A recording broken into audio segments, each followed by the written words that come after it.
Welcome back to the deep dive. This time we're heading to India to explore the power of love and the tragedy of loss and the impact of India's caste system. All through the lens of one incredibly moving novel. Exactly, Madhulatha. That's it. And you've all sent in some excerpts from the book itself and even some really thought-provoking reviews. Yeah. So we've got a lot to unpack here. I think what's so fascinating about this novel is how it manages to weave a personal love story with this huge societal issue. Yeah. It really pulls you into the complexities of the caste system, Right. the tragedy of so-called honor killings. It's a heavy topic. It is. Hmm. And this clash between tradition and modern life in India, Yeah. and all through the eyes of these two characters, Madhulatha and Naveen. Okay, so before we get into the story itself, for anyone who might not be familiar, Right. can you give us a quick overview of the caste system? I know it's ancient, but how has its meaning and impact evolved over time? Yeah, it's definitely not a simple topic. The caste system, as we know it today, is a far cry from how it was originally intended. Okay. You know, the novel actually touches on this, bringing up the story of Dharmapada from the Mahabharata. Mm-hmm. The idea back then was that society was divided into these four groups, or varnas. Okay. The Brahmanas, who focused on knowledge and spirituality. Yeah. The Kshatriyas, the warriors and protectors. Uh-huh. The Vaisyas, who were the merchants and farmers. Got it. And the Sudras, who provided services. Okay.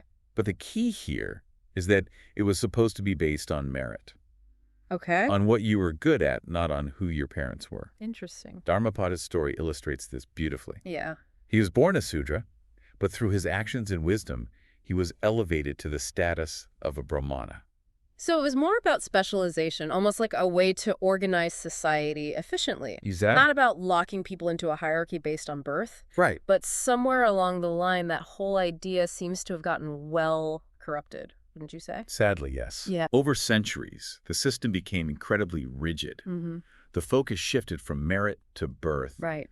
And these divisions, which were initially meant to be fluid, became these strict, unbreakable barriers. Yeah. And led to terrible discrimination and violence. Right. Especially against those in the lower castes, particularly the Dalits, who were considered untouchables Yeah. and faced horrific prejudice and social exclusion.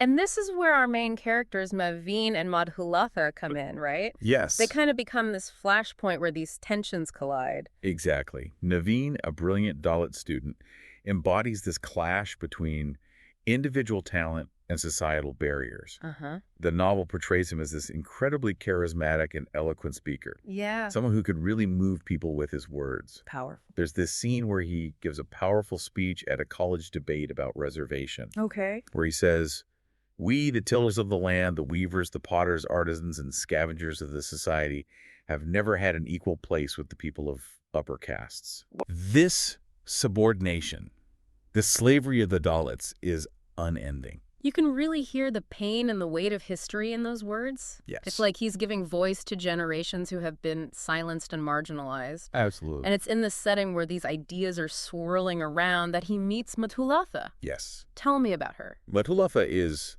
quite a contrast to Naveen. Okay. She's the daughter of a wealthy businessman from a high caste family, and she lives a life of privilege and comfort. Uh-huh. But despite their differences, she's drawn to Naveen's intellect and passion. Right.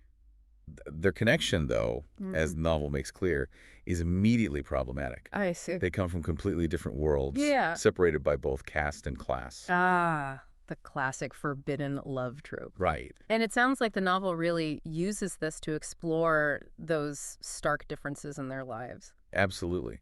There's this one scene that really struck me where Madhulatha is doing a social work project, and for the first time, she experiences what it's like to eat the fare of the poor, a simple meal of rice sambar and buttermilk. Huh. And you can see in her reaction how foreign this is to her, how sheltered her life has been. It's almost like a microcosm of their whole relationship. Exactly. Love might try to bridge those divides, but the reality of their different worlds is always there. Always. And speaking of reality, we know these kinds of secrets can only stay hidden for so long. Right, and the pressure starts to build on Madhulatha. Yeah, Her family is adamant that she marries within her caste. of course. And when her mother finds a picture of Naveen, the conflict really explodes. Oh. You can feel how deeply ingrained these social norms are, how unacceptable their relationship is to her family. So they're faced with this impossible choice to give up their love or defy their families and risk everything. Mm, And that's where things take a dramatic turn, right? it is. They decide to elope. Tell me about that escape. Their escape is this whole clandestine operation full of secret arrangements and daring moves. They have an Arya Samaj wedding, Okay. a ceremony that's often used by couples who are defying caste norms. Interesting. And they get help from this whole network that supports intercaste marriages. So there's like a whole system in place It seems so. to help people like this. Yeah, you get a glimpse into this hidden world within Indian society, this underground movement for love and freedom. It's like they're creating their own little world, Right. their own reality where caste doesn't matter. Exactly. And I can only imagine how dangerous and uncertain that journey must be. Absolutely. And the author really captures that sense of risk. Yeah. There's this scene where Madhulatha has to disguise herself as a Rajasthani woman on a train to avoid being recognized. Oh, wow. It shows how desperate they are to stay hidden, how much they're willing to risk for their love. It's a high-stakes situation for sure. It is. But unfortunately, as you might expect, their defiance comes at a very high price. And that price is paid in the most brutal way imaginable, right? Sadly, yes. Madhulatha's father, fueled by rage and a desire to protect his family's honor, hires assassins to kill Naveen in broad daylight. It's a horrific act of violence that completely shatters the illusion of safety they had built for themselves. It's heartbreaking. It is. The novel doesn't shy away from the gruesome details of the murder scene. The blood, the chaos, Madhulatha's desperate attempt to stop it all. It's hard to even imagine. It's a stark reminder that for some, though, preserving these outdated ideas of honor is worth more than a human life. And as you mentioned earlier, you see this reflected in the reviews as well, this idea that honor killings, while tragic, are not uncommon in certain parts of India. That's right. It's heartbreaking and deeply disturbing. And the story doesn't end with the murder, does it? No, it doesn't. It sounds like the impact of Naveen's death goes far beyond just Madhulatha and her family. That's right. It ripples outward, impacting both families, the community, even the media, and the legal system. So this one act of violence really sets off a chain reaction. It does, and we'll dive into all of that in the next part of our deep dive, exploring how this one act of violence exposes the cracks in society and forces everyone to confront some really uncomfortable truths. So we're left with this image of Naveen murdered, this young life cut short because of a love that dared to cross these rigid social boundaries. And I'm curious, what happens next? How does this tragedy ripple outward, affecting the characters and the world around them? The impact is profound and far-reaching. Madhulatha, now a widow carrying Naveen's child, finds herself completely isolated. Right. Her own family has turned their back on her, and she's forced to seek refuge with her in-laws, Oh, wow. scupping into a world that's vastly different from the life of privilege she's always known. So she loses Naveen and then her whole family. It's a complete upheaval of her world. It is. The novel really highlights this stark transition, how she goes from a life of luxury to facing the harsh realities of poverty and social stigma. It's hard to imagine the emotional toll that must take. On top of losing the man she loved, she's suddenly thrust into these incredibly difficult circumstances, navigating grief and loss, while also trying to build a new life for herself and her unborn child. Absolutely. And it's not just Madhulatha who's suffering. Right. The novel also delves into the profound grief of Naveen's family, especially his parents. Yeah. They've lost their son, their hopes for his future, all because of this senseless act of hatred. The reviews also mention a wider community response to the murder. Uh-huh. It sounds like Naveen's death became more than just a personal tragedy. It ignited a movement for justice and sparked a larger conversation about caste-based violence. Yes, the novel portrays this really vividly. Yeah. There are public protests demanding the arrest of the culprits, rallies both in support of and against Madhulatha's father, Purna. Oh, wow. It becomes this focal point for the deep divisions within society, Right. with some condemning the murder and calling for an end to such outdated practices, while others defend the concept of honor and the need to protect caste purity. So it's like this one event becomes a microcosm of the larger struggle for equality and justice in India, bringing to light these deeply ingrained prejudices and the violence they can lead to. But amidst all this public outcry, I'm wondering, are there any quieter moments of reckoning? Yeah, Any internal struggles happening within the families themselves? there are, and this is where the novel's depth really shines through. Okay. It doesn't just focus on the external drama. It also explores the internal conflicts of the characters. Yeah. Take Madhulatha's mother, Meena, for example. Okay. Initially, she stands by her husband, Hmm. but as the story unfolds and the weight of his actions becomes clear, she starts to question her own beliefs. It's like she's caught between these two worlds, her loyalty to her family and her growing sense of what's right. There's this line from one of the reviews that really resonated with me. Yeah. One has to reap what one has sown. The curse is back. What I did to my parents has come back to torture me. It speaks to this idea of karma, Wow. how actions have consequences that can ripple through generations. That's powerful, and it connects to this larger theme we've been exploring, the clash between tradition and modernity. Mina, in a way, represents that struggle, trying to reconcile her loyalty to her husband and her family's traditions with the realization that those traditions might be deeply flawed. Exactly, and it adds this whole other layer to this story. Right? It's not just about condemning Purna, the perpetrator of this horrific act, as a Yeah. villain. No. It's also about understanding his motivations, his descent into despair, and the eventual realization that what he did was not only morally wrong, but ultimately futile. It seems like such a complex emotional journey for him to go on. The novel doesn't shy away from portraying the complexity of his character, showing how he becomes consumed by guilt and desperately seeks a way to escape the consequences of his actions. It's like he's trying to bargain with fate, trying to find a loophole or a scapegoat to absolve himself of responsibility. And as we know, that rarely works out the way people hope. You're right. He ends up making a deal with a young man named Venkat, Oh, wow. offering him land in exchange for taking the blame for the murder. Wow. It's a desperate attempt to buy his way out of trouble, Yeah. but it only highlights his moral decay and the desperation that's taken hold of him.